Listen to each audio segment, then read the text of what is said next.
안녕하세요. 저는 게임 캔버스의 가상 게임 기획자 벨리아입니다. 실제 강사가 아닌 가상의 캐릭터이지만 게임 캔버스 현업 강사님들의 경험과 인사이트를 바탕으로 게임 기획과 취업 이야기를 쉽고 재미있게 전달해드릴 예정입니다. 오늘은 게임 기획자가 되고 싶다는 학생들에게 라는 주제로 이야기를 해보려고 합니다. 게임 기획자로 일을 하다 보면 종종 이런 연락을 받습니다. 우리 애가 공부는 안 하고 게임만 합니다. 혼내면 자기는 게임 기획자가 될 거라서 게임을 많이 해야 한다고 합니다. 이런 이야기를 하면서 상담을 요청하시는 경우가 종종 있습니다. 그런데 사실 저는 이런 상담을 길게 하지는 않습니다. 보통 딱 한마디 정도 해요. 일단 공부 열심히 하세요. 좋은 대학 가려고 노력하고 대학 생활도 성실하게 하고 다양한 경험도 많이 해보세요. 그리고 대학을 졸업할 때쯤에도 게임 회사가 가고 싶다면 그때 연락 주세요. 그때는 제가 제대로 도움을 드리겠습니다. 그러면 가끔 의아해하시는 분들이 있습니다.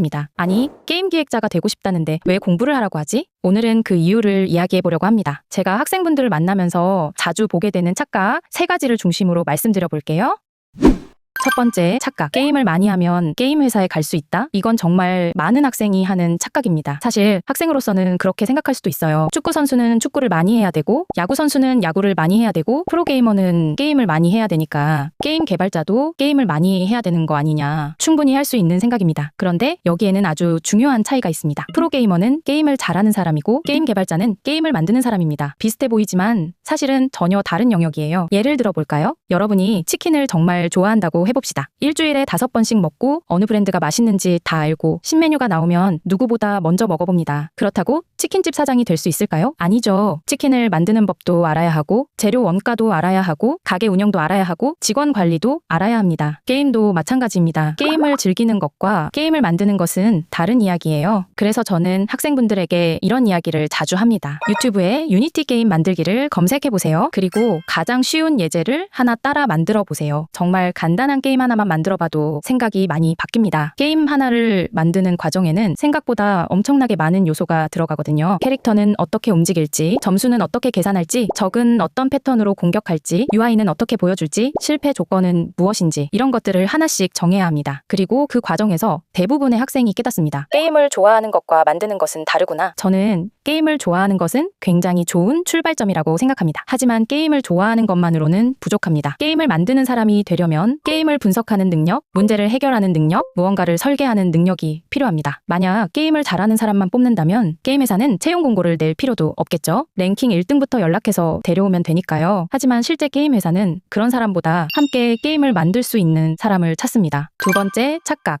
게임에 대한 지식만 있으면 된다. 이 말은 사실 반은 맞고 반은 틀립니다. 왜냐하면 게임 기획자는 정말 게임에 대한 지식이 중요하거든요. 저도 게임에 관한 공부를 지금까지 하고 있고 아마 앞으로도 계속 공부할 것 같습니다. 솔직히 말하면 죽을 때까지 공부해도 다 못할 것 같아요. 그런데 문제는 학생들이 생각하는 게임 지식과 실제 게임 개발자가 말하는 게임 지식이 다르다는 겁니다. 학생분들에게 물어보면 보통 이런 이야기를 해요. 저 RPG 많이 했습니다. MMORPG도 오래 했습니다. FPS도 잘합니다. 게임 정말 많이 압니다. 그런데 여기서 제가 질문을 하나 해볼게요. 드래곤을 잡으면 전설의 검을 얻을 수 있는 게임이 있다고 해볼게요. 첫 번째 방법은 10% 확률로 전설의 검을 바로 얻는 방식입니다. 두 번째 방법은 50% 확률로 용의 어금니를 얻고 그 어금니 5개를 모으면 전설의 검으로 교환하는 방식입니다. 그러면 저는 묻습니다. 둘 중 어느 쪽이 더 좋은 설계라고 생각하나요? 그리고 왜 그렇게 생각하나요? 이 질문부터 갑자기 어려워져요. 왜냐하면 여기서는 단순한 플레이 경험이 아니라 확률에 대한 이해, 플레이어 심리, 게임 경제, 보상 설계, 성장 동선 이런 것들을 함께 고려해야 하기 때문입니다. 예를 들어 10% 확률 방식은 운이 좋은 사람은 바로 먹을 수 있습니다. 반면 운이 나쁜 사람은 수십 번을 돌아도 못 먹을 수 있죠. 그럼 박탈감이 생길 수 있습니다. 반대로 어금니를 모으는 방식은 시간은 걸리지만 유저 입장에서는 목표가 명확합니다. 조금씩 진전되고 있다는 느낌도 받을 수 있고요. 어떤 것이 정답인지는 게임에 따라 달라집니다. 중요한 건 이런 판단을 하려면 게임만 많이 해서는 안 된다는 거예요. 확률도 알아야 하고 통계도 알아야 하고 경제도 알아야 하고 심리학도 알아야 합니다. 게임은 종합예술이기 때문입니다. 세 번째 착각. 게임 업계는 학벌 안 보니까 대학 안 가도 된다. 아마 학생분들이 가장 많이 오해하는 부분일 겁니다. 물론 게임 업계는 다른 업계에 비해서 학벌의 영향이 상대적으로 적은 편입니다. 그런데 그 말이 대학은 필요 없다라는 뜻은 아닙니다. 저는 학생분들이 대학을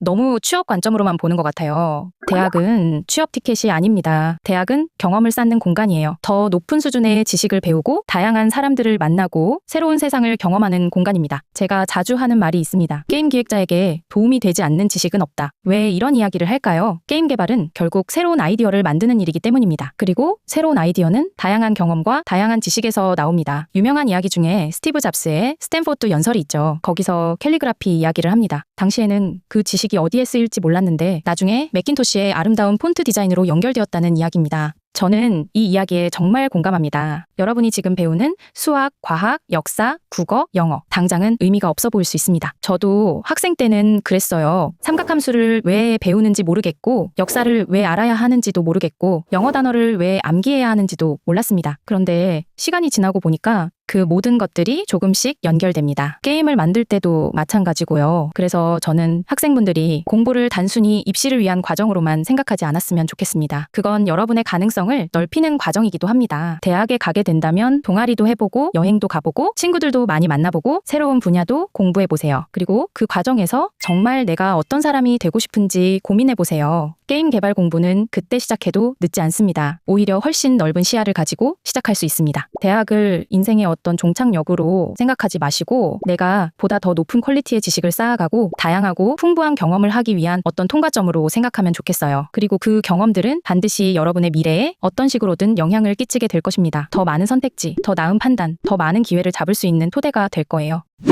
오늘 이야기의 결론을 한번 내려보겠습니다. 학생 여러분, 학창시절에 하는 공부를 등한시하지 마세요. 여러분이 쌓아온 지식은 반드시 미래에 어떤 형태로든 연결이 됩니다. 그리고 더 나은 지식과 더 좋은 환경을 가지기 위해서 좋은 대학에 갈 수 있도록 노력하세요. 마지막으로 자신의 꿈이라는 소중한 가치를 소모성 변명거리로 전락시키지 마세요. 정말 게임 기획자가 되고 싶다면 게임만 하는 사람이 아니라 세상을 배우는 사람이 되어야 합니다. 그런 과정들이 쌓였을 때 여러분은 훨씬 좋은 게임 기획자가 될 수 있을 겁니다. 오늘 영상은 여기까지입니다. 궁금한 점이나 앞으로 다뤄줬으면 하는 주제가 있다면 댓글로 남겨주시길 바라고요. 구독, 좋아요, 알림 설정 부탁드립니다. 그럼 저는 다음 영상에서 찾아뵙겠습니다. 감사합니다. 행복한 하루 보내세요.